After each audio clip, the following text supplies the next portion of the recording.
Imagine building an 800-mile pipeline through ground that won't stay still. The earth shifts. Earthquakes tear mountains apart. Temperatures swing from deep Arctic cold to summer heat strong enough to soften steel. Permafrost collapses when warmed. From Prudhoe Bay on the Arctic coast to an ice-free port 800 miles south. Bury the pipe and thermal forces shatter it. Anchor it rigid and seismic waves rip it apart. 2 million barrels of crude oil moving through Alaska every day, and the engineers couldn't use any construction method that had ever worked before. They needed something impossible, a pipeline that could survive forces designed to destroy it.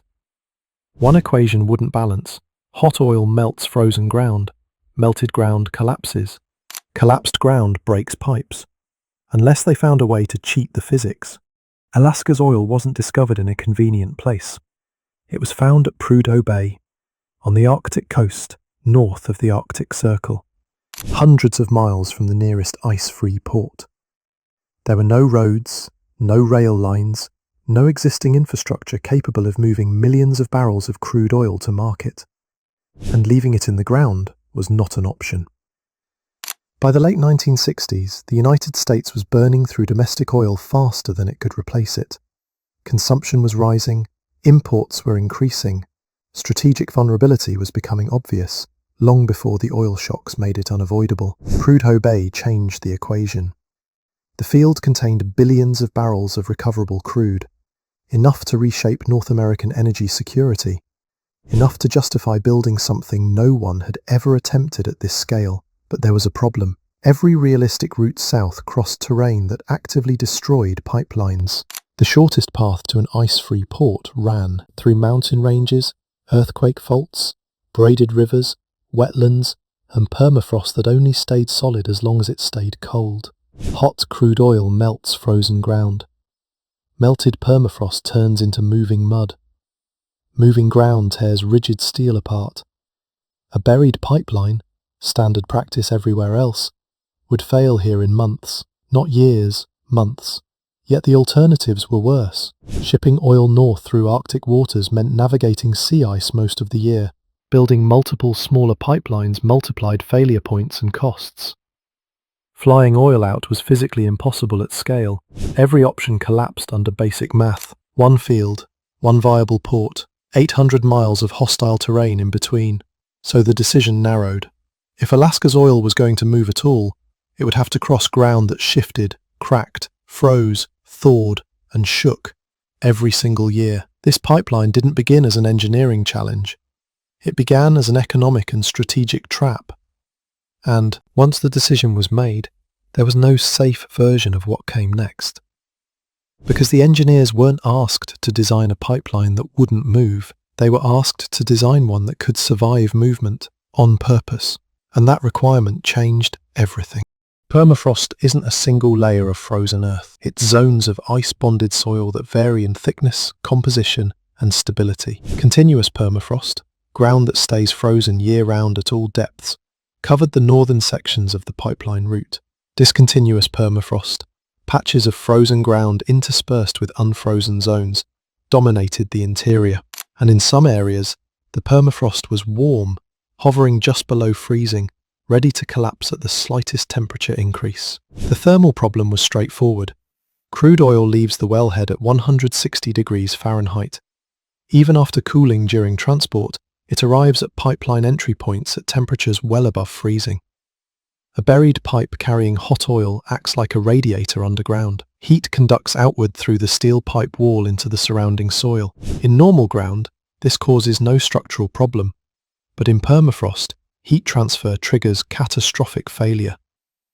Ice-bonded. Soil is stable because ice acts as the cementing agent holding soil particles together. Remove the ice and the soil loses all structural integrity. It doesn't just soften, it liquefies. The engineering term is thaw settlement. The ground collapses vertically as ice melts and drains away, leaving voids. A pipeline buried in permafrost would experience differential settlement, sections sinking at different rates depending on local ice content and soil composition. Settlement isn't uniform or predictable. One section might drop 6 inches. The adjacent section might drop 3 feet. The pipe would bend beyond its yield strength, crack, and rupture. And once a rupture occurs in permafrost, the problem accelerates. Hot oil spilling into frozen ground melts even more permafrost, creating a growing cavity. The pipe sags further, more ruptures occur, the failure cascades. Engineers calculated that a buried pipeline in continuous permafrost would fail within 18 months of operation. In discontinuous permafrost zones, failure might take 3 to 5 years. Either timeline was unacceptable. The solution seemed obvious: elevate the pipeline above ground. But raising the pipe created a new set of impossible problems. An above-ground pipeline in Alaska would be exposed to temperature swings from 60 below zero in winter to 85 degrees Fahrenheit in summer, a total range of 145 degrees. Steel expands when heated and contracts when cooled. The coefficient of thermal expansion for steel is approximately 6.5 millionths of an inch per degree Fahrenheit. For an 800-mile pipeline experiencing 145-degree temperature swings, thermal expansion would cause the pipe to grow or shrink by approximately 360 feet over its entire length. 360 feet of expansion. If the pipeline were anchored rigidly at both ends, thermal stress would exceed the yield strength of the steel. Pipe would buckle, warp, or fracture at welds. So the pipeline couldn't be buried because heat would destroy the ground. And it couldn't be rigidly anchored above ground because thermal expansion would destroy the pipe. And they hadn't even addressed the earthquake problem yet. The Denali Fault runs for 720 miles across Alaska. Strike-slip fault, meaning the ground on either side slides horizontally past each other during an earthquake, rather than lifting or dropping vertically. In November 2002, a magnitude 7.9 earthquake struck along the Denali Fault. The ground displaced laterally by up to 20 feet in some locations. Surface rupture was visible for 209 miles. The Trans-Alaska Pipeline crossed the fault, and it survived. But in 1974, when engineers were designing the pipeline, that earthquake hadn't happened yet. They had to predict the worst-case scenario and design for forces no pipeline had ever been tested against. Seismic design for pipelines typically assumes small ground movement, maybe a few inches of displacement. Standard practice involves burying the pipe deep enough to avoid surface rupture and relying on soil friction to anchor it. None of that would work in Alaska. The fault could produce lateral displacement of 15 to 20 feet. Burying the pipe was already impossible because of permafrost, and anchoring it rigidly would guarantee failure, because when the ground moves 20 feet and the pipe can't, something breaks. The engineers needed the pipeline to move with the earthquake, not resist it, not anchor against it, move with it. This required a completely different approach. Design the pipeline as a flexible structure that could absorb displacement through controlled deformation rather than rigid resistance. The solution was elegant. In seismic zones, the pipeline would be elevated on supports that allowed horizontal sliding. The pipe itself would be laid out in a zigzag pattern, long, straight sections connected by deliberate horizontal offsets. When an earthquake shifts the ground, the supports slide laterally. The zigzag sections act like giant springs, absorbing the displacement through bending rather than breaking. The math was precise. Engineers calculated the maximum credible earthquake for the Denali Fault crossing, magnitude 8, with up to 20 feet of lateral displacement. They designed the zigzag sections with enough horizontal offset, sometimes over 600 feet of extra pipe length in a zigzag configuration, to absorb that displacement without exceeding the steel's bending limits. Each zigzag functions like an expansion joint. The pipe bends in an S-curve, storing elastic energy. When seismic shaking stops, the pipe springs back toward its original position, though not always perfectly, which is acceptable as long as it doesn't rupture. But this created a new engineering constraint. The supports holding the pipeline had to allow horizontal movement while preventing vertical collapse. And they had to do this while sitting on top of permafrost that would melt if the pipe's heat reached the ground. The vertical support members, called VSMs, are unlike any pipeline support structure built before. Each VSM is a steel H-beam driven deep into permafrost, with a crossbeam on top that cradles the pipeline. The pipe rests on Teflon-coated shoes that allow it to slide horizontally during thermal expansion or seismic events. So far, straightforward, but the critical innovation was thermal. The pipe carries hot oil. If that heat conducts down through the VSM into the permafrost, the ground melts and the support collapses. Engineers needed to prevent heat transfer from pipe to ground, which meant interrupting the thermal pathway. They used heat pipes. Not pipes carrying fluid, these are passive thermal devices that remove heat through phase change refrigeration. Each VSM contains 2 vertical heat pipes filled with anhydrous ammonia. Ammonia has a boiling point of -28 degrees Fahrenheit, which means it evaporates easily, even in Arctic temperatures. Here's how it works. If the top of the VSM starts warming, because the hot pipeline above it is radiating heat downward, the ammonia at the top evaporates. The ammonia vapor rises through the heat pipe to the cold section at the top, where it condenses back into liquid and releases its latent heat to the surrounding air. The liquid ammonia drips back down to the bottom of the heat pipe, and the cycle repeats. This passive refrigeration system continuously removes heat from the VSM, keeping the steel support cold even though a hot pipeline sits directly above it. The permafrost beneath the VSM stays frozen. Elegant, no moving parts, no external power required, just thermodynamics. But even this system had limits. In summer, when air temperatures climbed above freezing and solar radiation heated the VSMs, the heat pipes struggled to keep up. Engineers added aluminium radiator fins to the top of each VSM, increasing surface area to improve heat rejection to the atmosphere. Over 420 miles of above-ground pipeline, 78,000 vertical support members, each one a thermally isolated structure designed to support the pipe while preventing ground thaw. And the pipeline still had to handle thermal expansion. Over the 800-mile route, engineers installed the pipe in a controlled tension state. In winter, when the steel contracted, the pipe would be pulled tight. In summer, when it expanded, the pipe would slacken slightly. The Teflon shoes on the VSMs allowed the pipe to slide horizontally by several inches without binding. In areas with extreme thermal movement, engineers added expansion loops, large U-shaped sections of pipe that could flex and absorb length changes. The loops functioned like giant coil springs, allowing the pipeline to breathe as temperatures cycled. The result? A pipeline that isn't rigidly fixed to the ground at any point. It floats, it slides, it flexes. And when the earthquake finally came, that flexibility saved it.